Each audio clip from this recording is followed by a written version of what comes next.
ઘરે વી આવી. લે તો હું કરું સાચી ઉતારું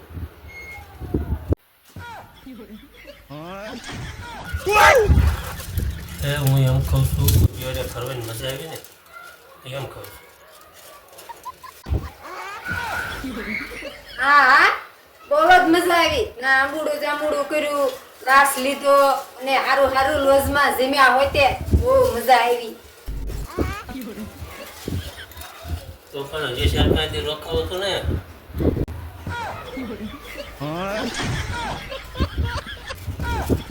એટલે હું એમ કહું છું કે જો આવતી વખતે જ આવે ને આપણે બે હારે થઈશું એટલે મજા આવે એમ. ઓ ભલે નકર સૂટો ઠેલો આવવા દે.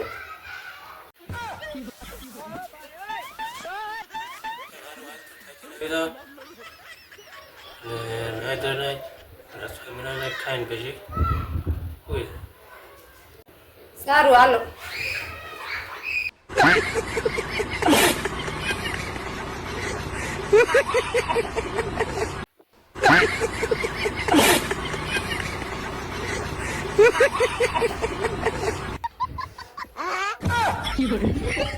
આજે ભીમ 11 છે.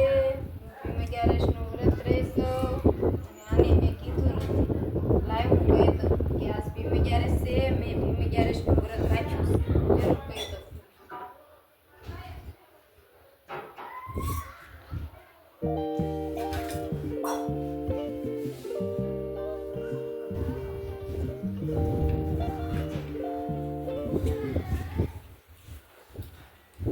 સાંભળો હું કહું છું. ઓકે આજ ભીમ 11 છે ને તે મેં ભીમ 11 નું વ્રત રાખ્યું છે. એવું છે હા સારું સારું પણ પ્રસાદમાં શું મળશે શું બનાવ્યું છે બધું બનાવ્યું છે. હા પણ પેલા છે ને ભગવાનને મળશે અને પછી તમને મળશે. આ લગી મળશે નહીં.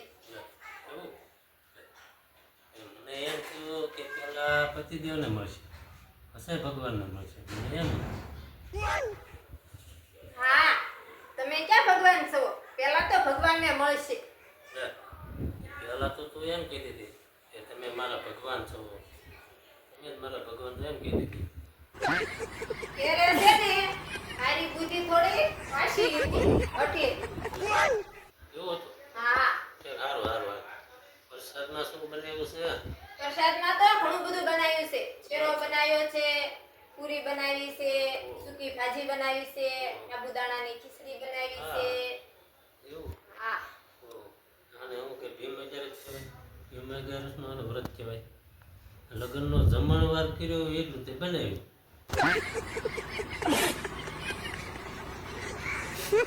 આને કઈ ઉપવાસ કહેવાય.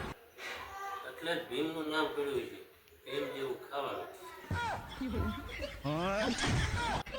ભગવાનનો પ્રસાદ બનાવીને અહીંયા થાક્યો તો આ પ્રસાદ અહીંયા છે નહીં. ભગવાન માટે મેં પ્રસાદ અહીંયા જ મૂક્યો તો ક્યાં વહી ગયો હશે પ્રસાદ? અહીંયા પણ નથી તો મેં ક્યાં મૂક્યો હશે પ્રસાદ?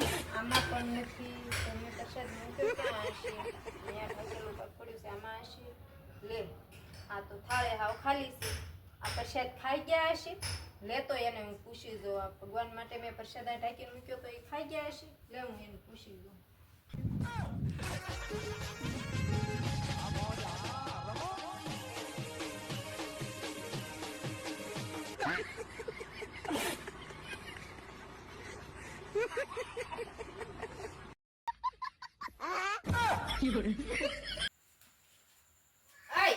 મેં રસોડામાં પ્રસાદની થાળી ઢાંકીને મૂકી હતી. થાળી તો છે પણ એમાં પ્રસાદ નથી. પ્રસાદ ગયો ક્યાં? કઈ થાળી શેનો પ્રસાદ? મેં ભગવાન માટે પ્રસાદ બનાવીને મૂક્યો તો ઈ પ્રસાદ. ઓ ઈ થાળ. હા અરે ઈ થાળ તો મેં ભક્તિ ભાવથી ખાઈ લીધો. લે હજી તો ઈ થાળ તો ભગવાનને ધરવાનો પણ બાકી હતો. લે મારે એમ કે ભગવાનને ધરી વાળ્યો છે. થાળી ઢાંકેલી હતી પ્રસાદ મેં ખાઈ લીધો. હે ભગવાન હવે મારે ભગવાનને હું ધરવું? લે બીજી થાળી બનાવીને અને તમે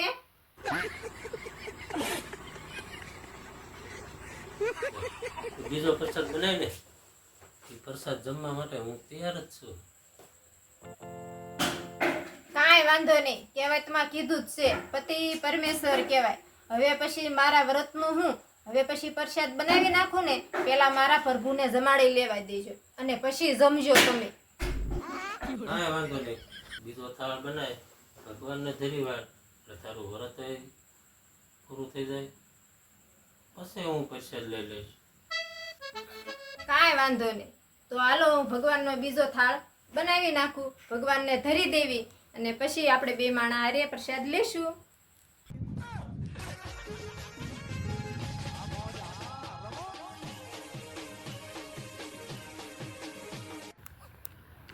હે ધરી બોલો ને. વાટીએ વરસાદ વરસાદ ફોન બંધ કર્યો તો નહીં હા, મેં ફોન કર્યો તો. ના હા, તો હું કીધું મેં એમ કીધું કે વાડીએ વરસાદ છે, કેવો વરસાદ છે વાડીએ, એમ કીધું મેં. એમ કીધું હા, છે પછી મેં એમ કીધું કે વાડીએ હું વાવ્યું તે, મેં એમ બાને એમ પૂછ્યું વાડીએ હું વાવ્યું તે એમ. શું આવ્યું છે એ મગફળી વાવી છે, મગફળી. શું આવ્યું છે એ મગફળી